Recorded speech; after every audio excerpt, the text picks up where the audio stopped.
네, 기본소득당 국회의원 윤혜인입니다. 너무 과하게 칭찬을 해주셔가지고 사실 문중발을 모르겠는데 오송 참사가 이제 일주기가 다가오고 있습니다. 제가 21대 국회 후반기에 이제 행정안전위원회에 있었는데 사실 행정안전위원회를 가고 싶다라고 생각해 본 적이 그 전까지 한 번도 없었습니다. 근데 행정안전위원회에 가고 나서 바로 첫 번째 국정감사 마친 다음날 이태원 참사가 발생했고 그리고 네, 이제 작년에는 오송 참사를 마주하기도 했습니다. 제가 몸담고 있는 기본소득당에서는 이제 국정조사, 오송 참사 국정조사를 해야 된다라는 주장을 해왔고 또 행정안전위원회에서 오송 참사의 진실에 다가서기 위한 노력들을 해야 된다 이런 주장들을 계속 해왔습니다. 그런데 사실 오송 참사가 이제 7월 이제 15일이 일주기잖아요. 그 다음 주가 여러분 우리 1년 사이클 중에 뭐 하는 사이클이죠? 7월 말 8월 초 네, 여름휴가 기간입니다. 공무원들 여름휴가 기간이네 어쩌네 뭐 등등등의 이유로 사실은 이런 참사가 발생했고 여러분들 기억하시겠지만 이 오송 참사를 만들었던 그 폭우와 그 해병대 최상병 사망 사건이 발생했던 그 폭우가 사실 같은 시기에 있었던 그 폭우거든요. 그 폭우가 쏟아지던 그 재난의 시기에 여러 가지 일들에 대해 국회가 바로 긴급하게 회의를 열어서 현안 질의도 하고 문제를 좀 지적하고 대책을 좀 마련했어야 함에도 불구하고 오송 참사에 대해서는 저희가 국회에서 현안 질의 한 번을 못했습니다. 그리고 그 바로 있었던 10월 국정감사에서도 사실은 행안위는 각 광역시도에 대한 각 국정감사를 진행하는데 2년 연속으로 하는 전례는 흔하지 않다. 없다도 아니에요. 2년 연속 국정감사를 한 전례는 잘 없다라는 이유로 충북도가 국감에서 빠졌습니다. 그래서 그때 이제 국정감사 일정을 채택하면서 막 여러 가지 택이라고 하죠. 전략을 막 짜가지고 어떻게든 이제 그 충북지사와 청주시장을 부르려고 노력을 많이 했는데요. 좀 부족했습니다. 그래서 결국에는 기관 증인으로 하루 종일 앉혀놓고 질문을 하지 못하고 일반 증인으로 불러서 오후 질의 5분, 원하는 사람은 7분 이렇게 딱 한 번밖에 질의를 못했습니다.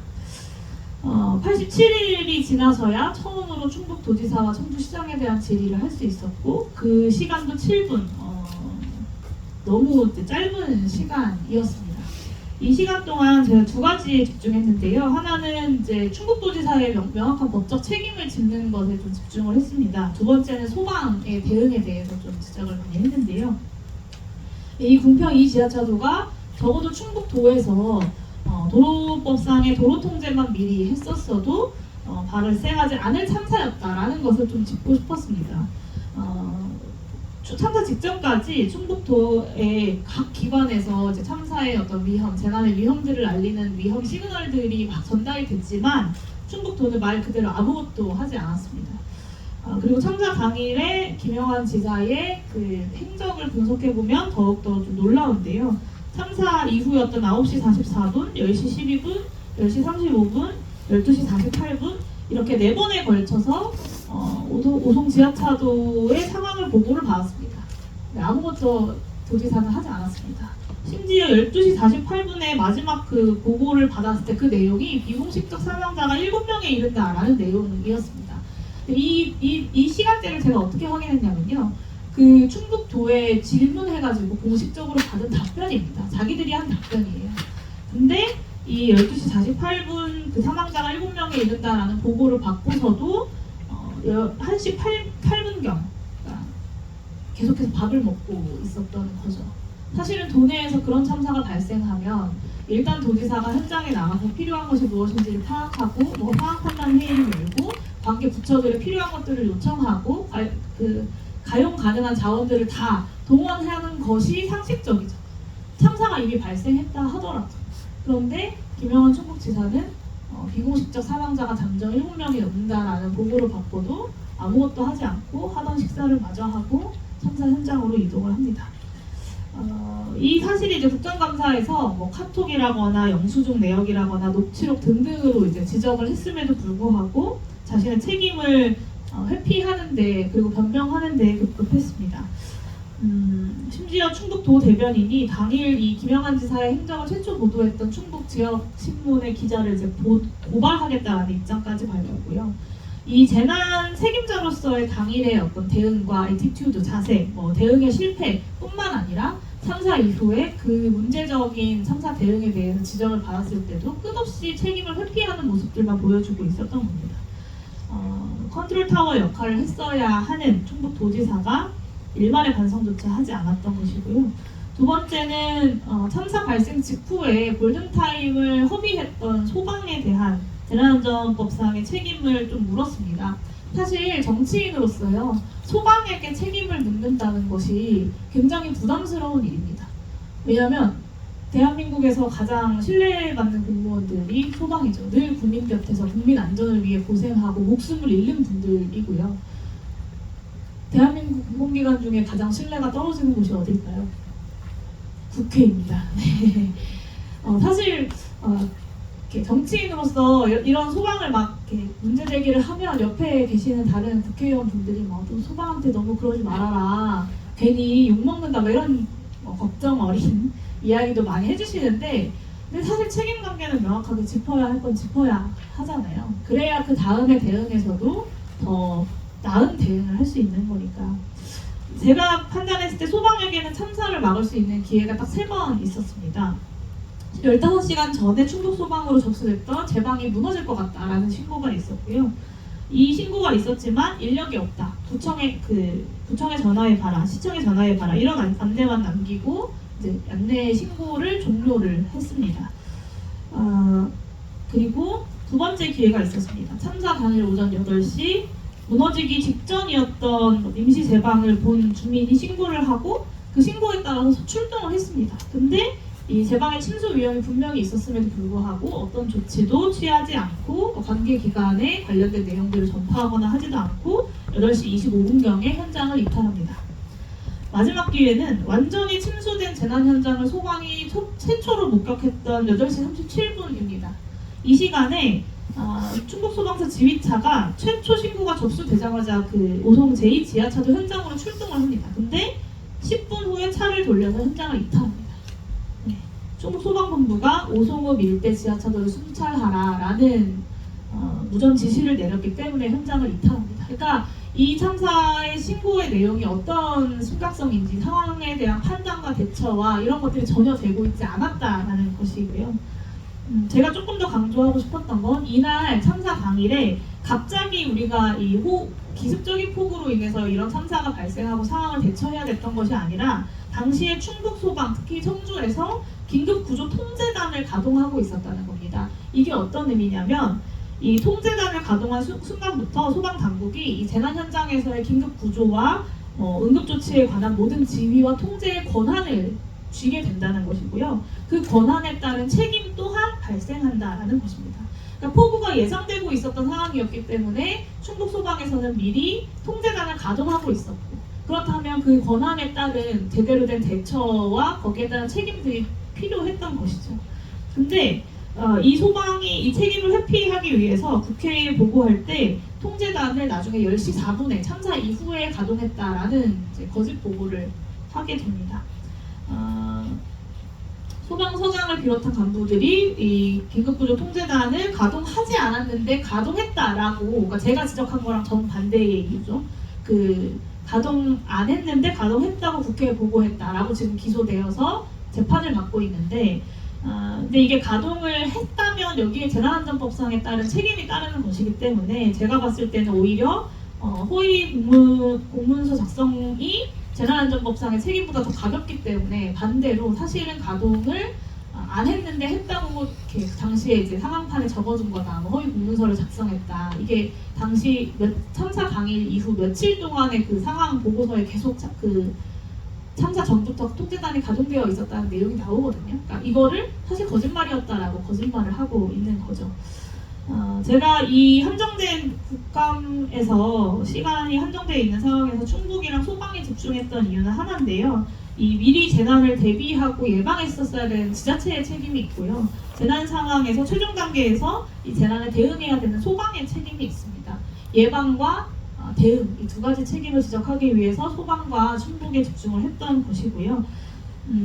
이 두 기관에서 당시에 해야 할 역할들을 다 했다면 저는 14분의 희생자분들은 지금 이 순간에도 삶을 이어가고 있었을 것이라고 생각합니다.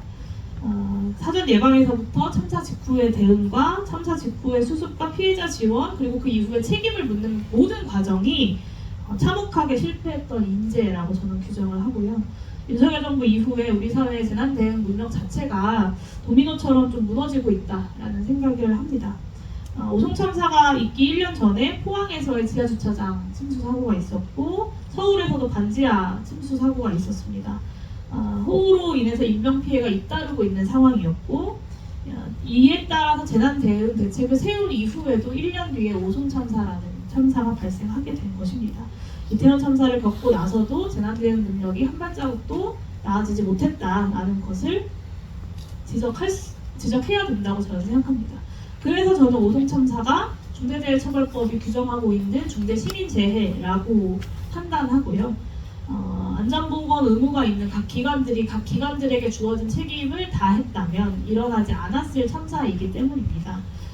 이 오송 참사가 중대시민재해 1호로 인정될 수 있도록 하기 위해서라도 저는 국회 차원의 국정조사가 반드시 필요하다라고 생각하고요.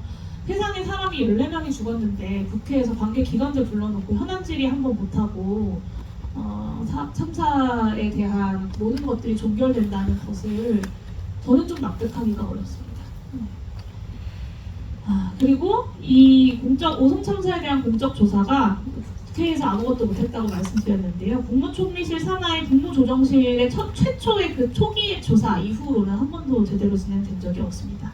소방과 제방건설업체, 경찰 이런 영역들의 참사 책임을 묻는 법적인 과정들이 지금까지 진행은 되고 있지만 지자체장에 대한 재난대응의 모든 권한을 쥐고 있는 지자체장에 대한 책임을 묻는 과정은 지금까지 하나도 이루어지지 않습니다.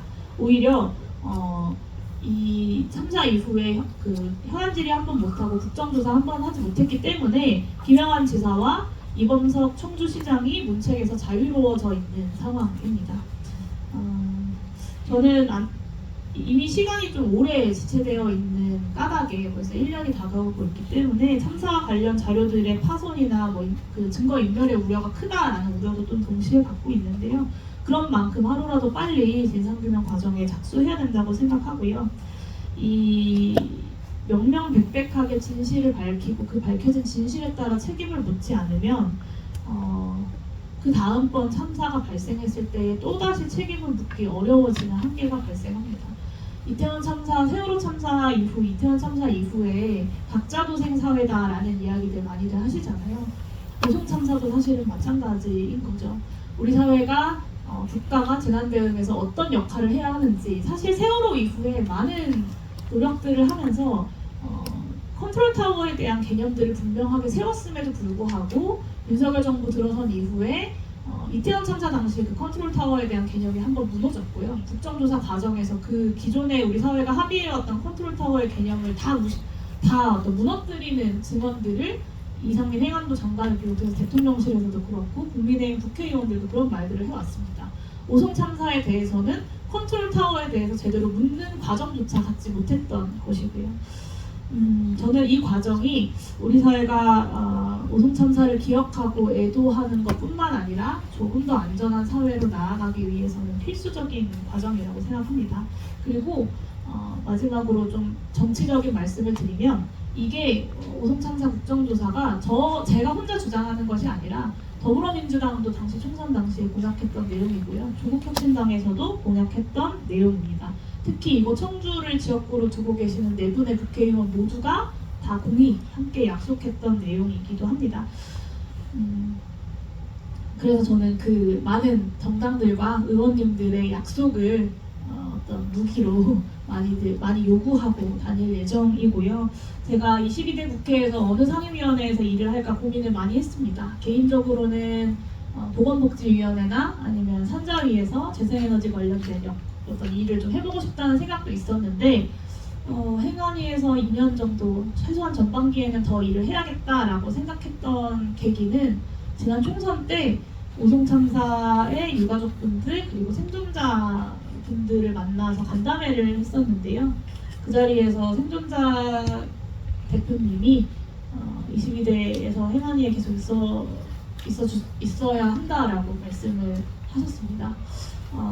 오송 참사는 저에게 아까 말씀드린 것처럼 국회에서 제대로 된 질문 한 번 못했던 참사이기도 하고 늘 마음에 어떤 져야 할 책임으로 남아있는 참사인데요. 최소한 전반기까지는 그 역할들을 좀 다 해야 되지 않을까 싶은 생각에 행안위에서 22대 전반기에서도 일하겠다라고 마음을 먹고 의장님께도 그렇게 말씀을 드리고 배정을 받았고요. 이런 어떤 소명을 가지고 일하겠다고 한 만큼 국정조사를 끈질기게 좀 제안하고 국회를 앞장서서 설득해 나가겠다라는 약속도 동시에 드리겠습니다. 마지막으로 이번 여름에 벌써 역대급 폭우가 올 것이다라는 예고들이 빗발치고 있습니다. 이런 진상규명과 함께 이런 참사가 다시 발생하지 않도록 대비 상황도 적극적으로 점검하고 또 정부가 대책 마련에 적극적으로 나설 수 있도록 하는 것 역시 열심히 해 나가겠다는 약속을 마지막으로 드립니다. 감사합니다.